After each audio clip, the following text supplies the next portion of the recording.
Welcome to Lesson 6.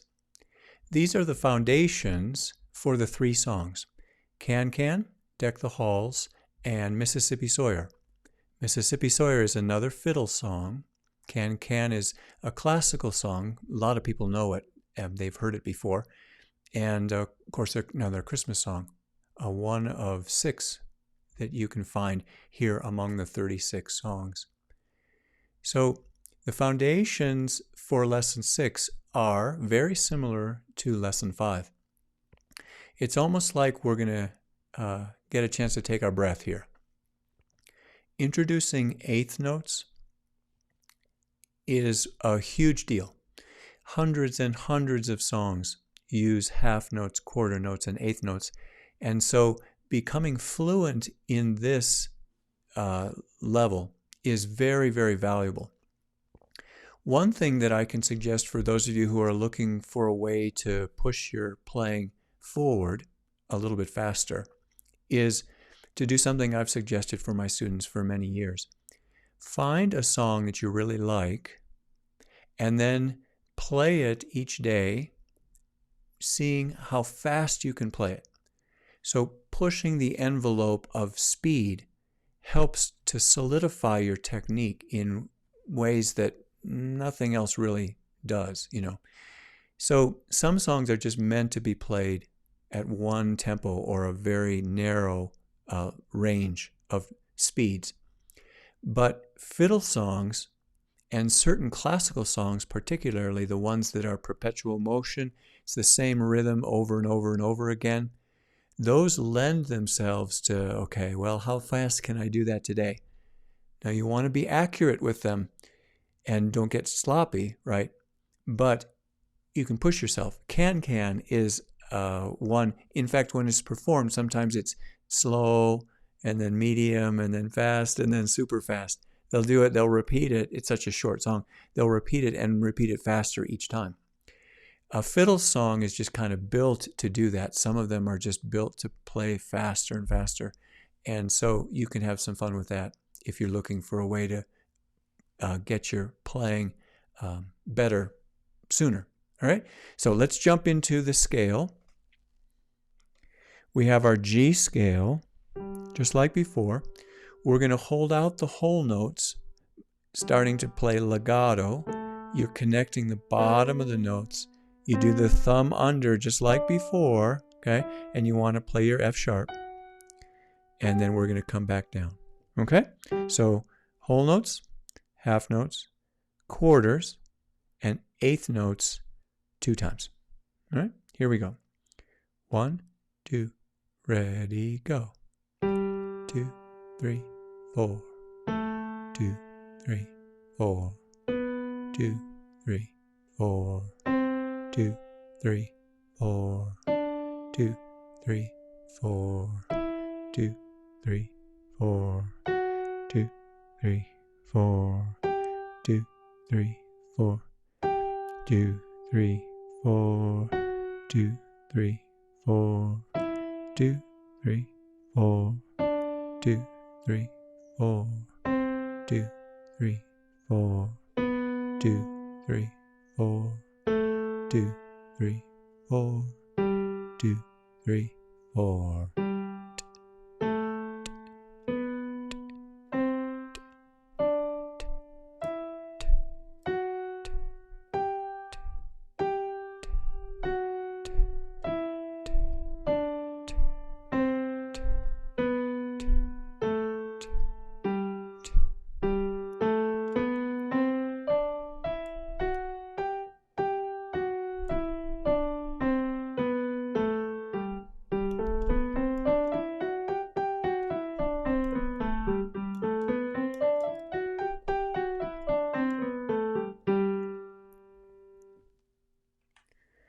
Sometimes when I'm working with a student, that fastest speed is just too fast to do.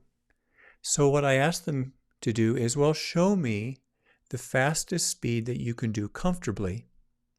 And then however fast that is, we call those eighth notes. Then we go twice as slow for quarters, twice as slow for half notes, right? And so we work backwards. You don't have to force yourself to try to play faster than you can in this foundation. But I promise you, if you will go through this routine, you're going to help develop the ability to play faster sooner than if you just do it randomly. And we'll talk more about that in lessons 7 through 12. Specific things that you do inside your brain, with your hands, with your arms, so that playing fast feels comfortable. Okay? All right, on to the echo. So we have that gap of 3 beats before you repeat, and I'll kind of count you in. So you listen first, and then you play. The double bar that you see separates the different echoes. So we only have 6 echoes here, and you'll notice the left hand is doing half notes now. But other than that, we're still on the same notes as we did last lesson in lesson 5. All right, so you listen first, and then you repeat what you hear. Okay?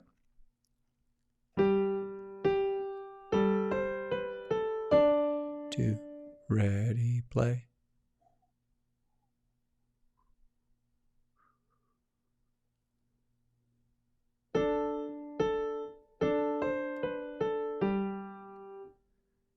Play.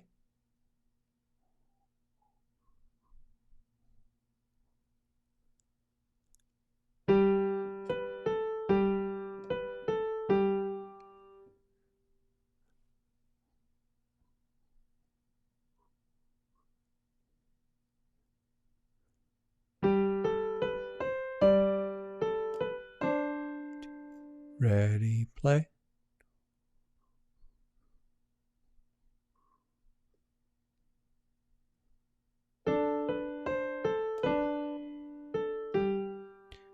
Ready, play.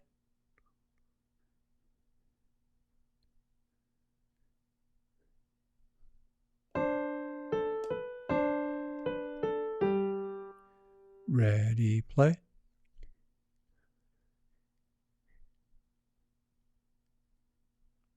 Okay, and now we want to do our do, re, mi, our solfege. I play first, and then you can sing back with me, or you can sing inside your head.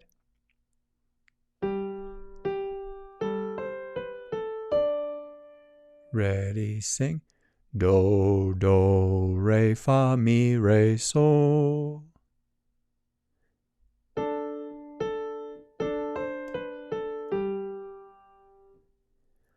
Re, re, re, fa, mi, re, do.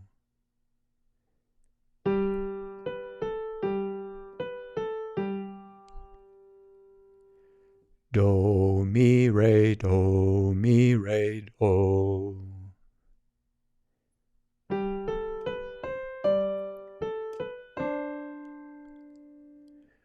Do, re, mi, fa, sol, re, mi, fa.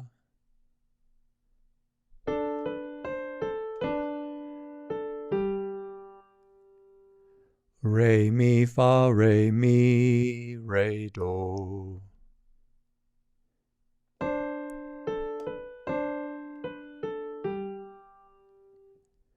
Fa, re, mi, re, do. And so from here, we go to the jam. If you're seeing this for the first time, let me just share with you that the jam on the music is really just intended to get you started. A jam is where jazz musicians or bluegrass players get together and they'll make stuff up on top of chord charts, usually. And so what we're going to do is we don't worry about our chord charts, but what we do is we grab onto a pattern, a rhythmic pattern, and start to make up different little chunks of music, sometimes called motives, one right after another. And the idea is that you get into the flow. When the rhythm stays the same, the feeling of the music is going to start to come out. It's not always that way because you have some music that is completely out of time. For our purposes, to learn to play songs, we want to be able to play steady in time.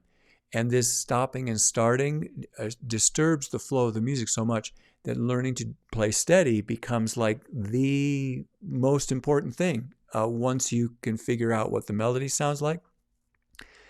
So the jam is a way of getting into a groove and going at a steady speed. The beauty of it is you get to decide how fast you play. So you don't even have to go as fast as I do. You don't have to necessarily play what I do. It's just this is an example to get you started. All right. And what I generally do is I'll take that rhythm idea and I play it on the notes of a scale. So I don't have to choose which notes I'm going to play. For some people, that's like brand new. And you can go right up the scale notes using the rhythm. And that's one of the things that I do in the jam. If you start to notice, oh, he's always playing one measure of the first note of the scale and one measure of the second note of the scale. I do that on purpose just to kind of take out the variables and let you get into the flow of the beats going and the music flowing forward. Very much like an escalator or a mountain stream. You know, the feeling is in the flow. And so the jam gives you a chance to live there enough so it feels normal, right? It's really important to learn to do that, to remember things and to play things well.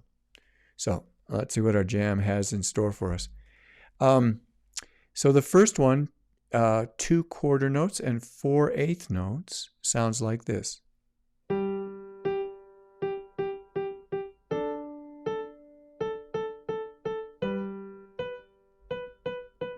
And from there you could go on and add whatever you want. Now the second 3 measures of that top line, same rhythm, but now I have this different pattern, and you'll see the pattern goes up by step.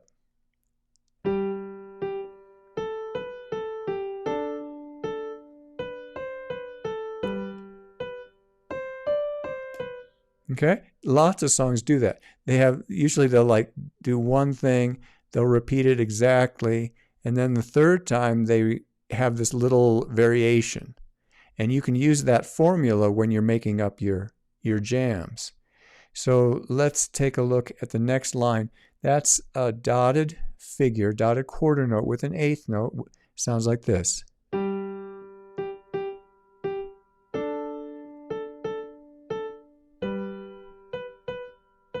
Okay, and then the fourth one, which is the last 3 measures there, same rhythm pattern and with the different notes.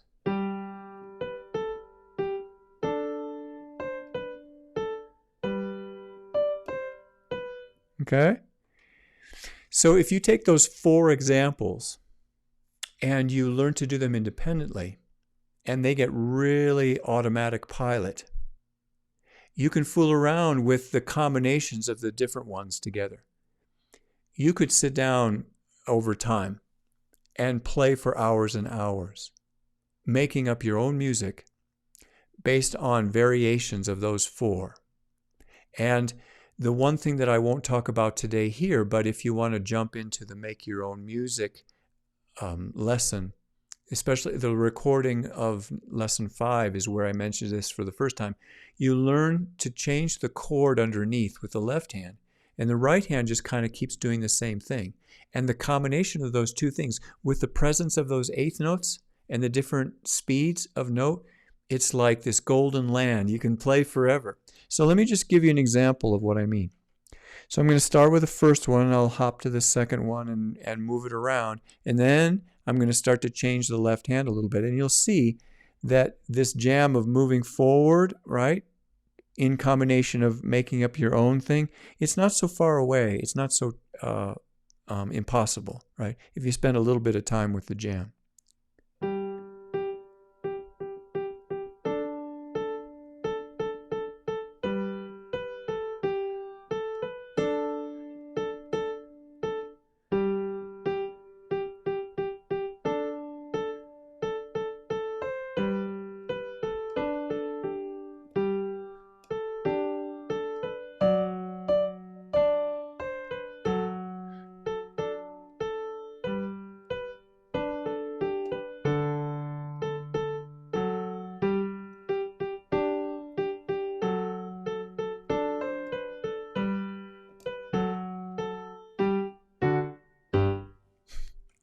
Okay, so, I tossed a few new things in there. And you'll find over time, it's kind of this weird thing. You start this pattern, and you become fluent in this pattern, And then part of you says, well, gosh, I wish there was something more interesting than this. We need to spice this up a little bit. And then your fingers just accidentally or on purpose go to this new thing, and you hang out there for a while, and then you get kind of tired of that and you stick something new in. And as you take this from day to day and week to week, you develop this fluency. And just so you know, that ability to do what I just did, unlike reading music, which very often, if you don't continue to read music and study, you lose the ability to play those songs. The note reading falls by the wayside a bit. But this stuff, it's so hardwired in your brain, it's very much like riding a bike. You know, you may be wobbly when you get back on, but you can get back on and you can do this anytime. You know, you just come to the piano and you sit down, you find your key, you get good at like 3 or 4 different chords, and you can make up music anytime you feel like for your whole life. Never have to worry about wrong notes. It is this idea that inspired me to bring this piano course to you. The note reading is really important if you want to play with other people. Short of that, you know, learning the chords and being able to play by ear. It's a lot of different avenues you can go with your music making. And you can learn how to play in this style, sit down to the piano anytime you want, play a song that's brand new right off the top of your head. And it may not be a masterpiece, or it might be. You might want to throw on the recorder so you don't lose it. But you can do it brand new each day. So I hope you have fun with it. The next bit is the song cipher. These are specific things that apply to the 3 songs in lesson 6. And if you look at this bit here coming up, it can save you some time so you don't struggle with the things that are new. All right? All right, let's look at our song cipher. Those first 2 measures, what I'm showing you is this left-hand pattern.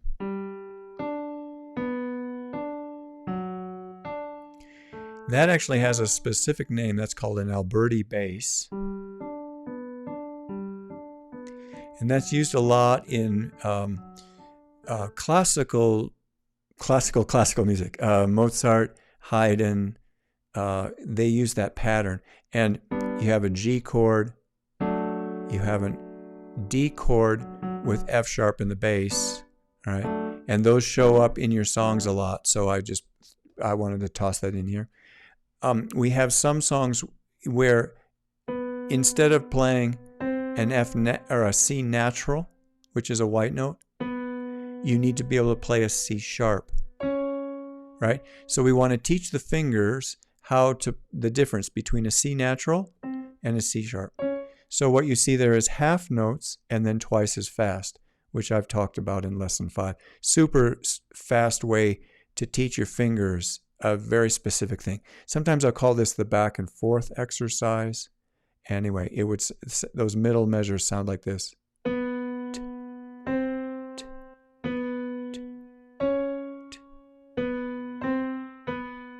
Sometimes I'll repeat it, right? The next thing is an extension in the left hand with the completing the chord in the right hand. So G, B, D is your G chord. We take that B, put it on top, and that's sometimes called an open position chord.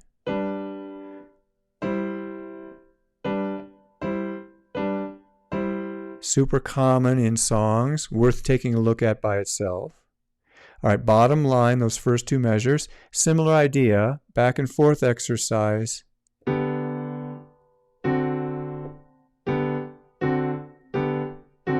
Okay?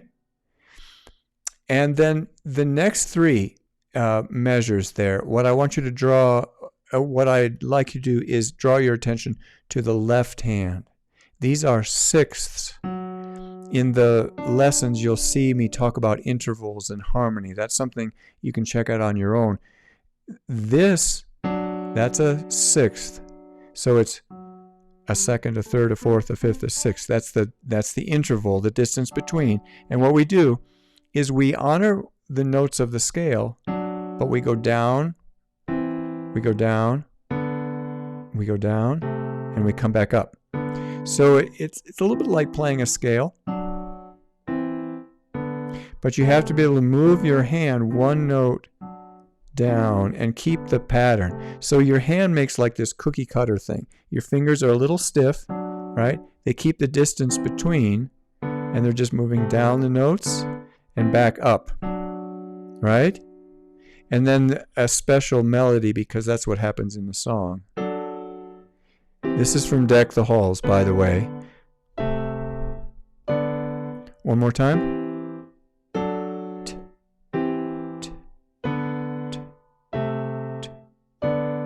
Now twice as fast.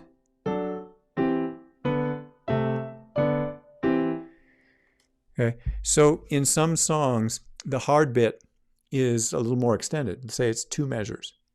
Here's an example of that. And what you do is you take those 2 measures, you turn everything into a half note, and then you do twice as fast. I really can't say how much quicker a person learns when they take a hard part, break it down into half notes, and then learn to play it twice as fast. You teach your muscles how to release and let go so that they aren't all tense. And then you also teach the ear to hear exactly what's going on. You'd be amazed at how many hard bits in a song, the reason you can't play them is because you really can't hear them. So if you slow it down, and quite frankly, I have students who try to play things and they don't even know what they're looking at. They don't know where those notes are. So if you slow it down, you figure out where the notes are. You play it steady in time. You teach the muscles how to move, when to move.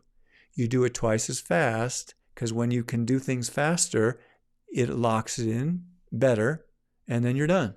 And I'd say, in the neighborhood of 70% of all the hard bits can be solved just by that alone. And I have to force myself to slow down to do that. Sometimes I'm playing.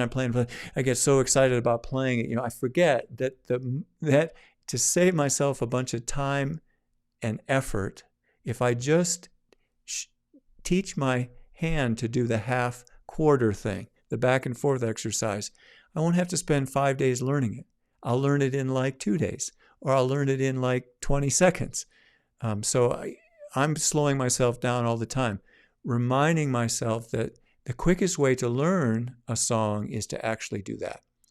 And, I'm preparing music for my church job, for performances all the time.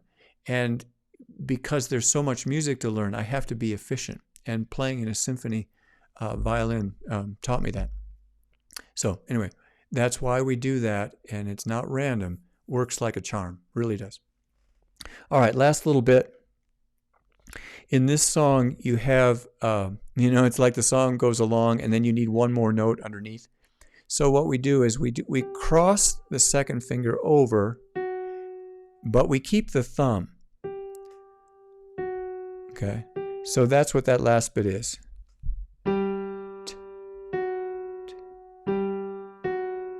To teach your hand how to measure going over and then coming right back, because that's a new pattern. All right. Hope you found that helpful. I just love this part of the lessons, and I appreciate you taking the time to join me today. Take care.